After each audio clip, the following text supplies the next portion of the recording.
Hello everybody, I'm Mal Talbot and we've come to one of the best carp lakes in Buckinghamshire today, and I've probably got one of the best anglers in the world on my left here, Gary Thorpe. I'm the worst paced angler in the world and Gary's probably one of the best.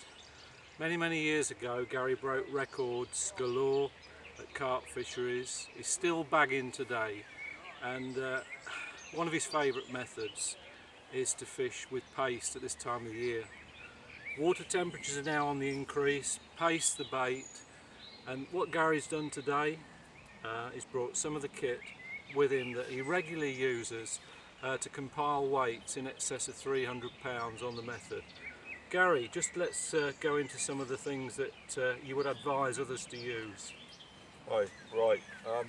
Normal pace fishing, people associate pace fishing with floats like these here, and they're fine for 4 foot of water up to 10 foot of water. But where we're fishing today is only a couple of foot deep, so we're not going to be using these. We're going to be using floats like this, small floats that people don't usually associate with pace fishing. These are made by Scony and Andes, homemade floats. They've got to be homemade, they're strong. The trouble is you're fishing heavy elastics, heavy lines, you ping out with homemade shop brought floats. You're going to lose eyes, stems and bristles. So these are floats we're going to be using. Gary, many years ago when I was general manager of Camasan, I had the pleasure to launch one of the best carp hooks in the world for match carp fishing, the Camasan B911. You obviously put your faith in that particular hook. For what reasons? Well, you was the first one to give me the samples of these hooks many years ago. True. And I've been using them ever since. They've never let me down. So that's what I use. And if I'm in a snaggy sort of area, margin fishing, then I use the Drennan carp margins. Right. Just for that little And bit they're just extra heavier strength. gauge, aren't they? Yeah. Super. You were saying the other day that you'd fished the paste and you'd weighed in just over 360 pounds in a match, and you'd used the same hook all day. Was it one of the heavier ones? No, it was, or was it the original the 911? Size 14. Great. Same rig all day long. The deepest rig today, which is about 2 foot long, is going to be a Scony 0.1, which takes 2 number 9 shot. And I've shot this like I was pellet fishing. I'll have an inch of bristle out the water, and I'll put the paste an inch over depth. The trouble is, if you undershot floats like many people do and let the paste shot the float, you'll find as the paste gets softer, the float wants to ride out the water all the time. So the paste won't last long because it's pulling your hook out. Right. So I shot mine like I'd be pellet fishing. I have an inch of bristle, inch on the bottom. I know the paste is going to last 5 minutes, and that's plenty enough time for a bite. Because that's where a lot of people think paste, oh, I'm scared of the bait because the hook, is the hook still in the paste? How do you know it is? Well, I know trial and error? Trial and error and test. I drop balls in at home in glasses and stuff like that. Right. I know it will last 5 minutes at least.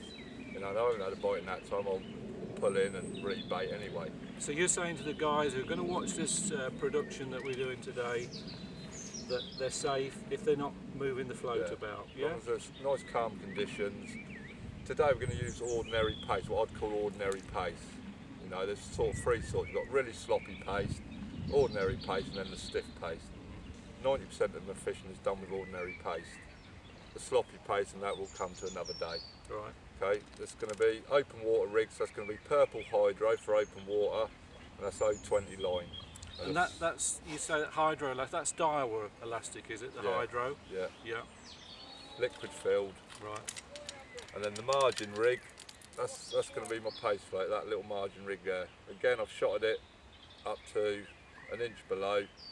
That's red hydro because I'm going to be fishing near a bush, and again O20 line and a Drennan carp margin at that O20 one. straight through, no hook length? No, I don't use hook length, I just fish direct. Brilliant. So that's it. And this is the magic stuff that we see out on the paste, on the paste. Why the different colours, Gary? Different. And your preferences? Obviously, my preference. You're not going to fish all the same colours, all the different colours in a match.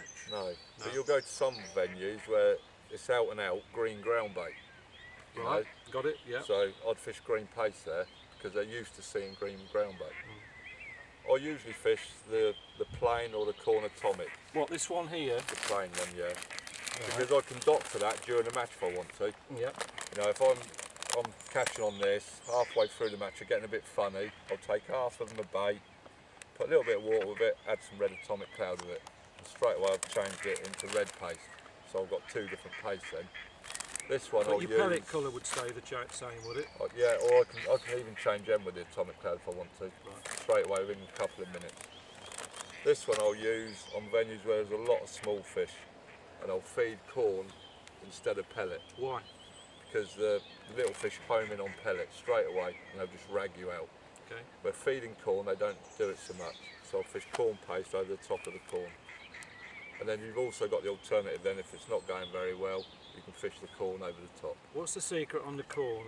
We buy it in tins, we pay peanuts from it from supermarkets to a degree for good quality feed bait. How many tins are you going to go through, Gary, in a normal 5-hour match? Again, If there's a lot of fish in your zone. probably 6-7 tins. Amazing. You know, some venues like the Glebe and other places you'll do 10-15 tins. God. You know, it just all depends on the venues where you are. Yeah.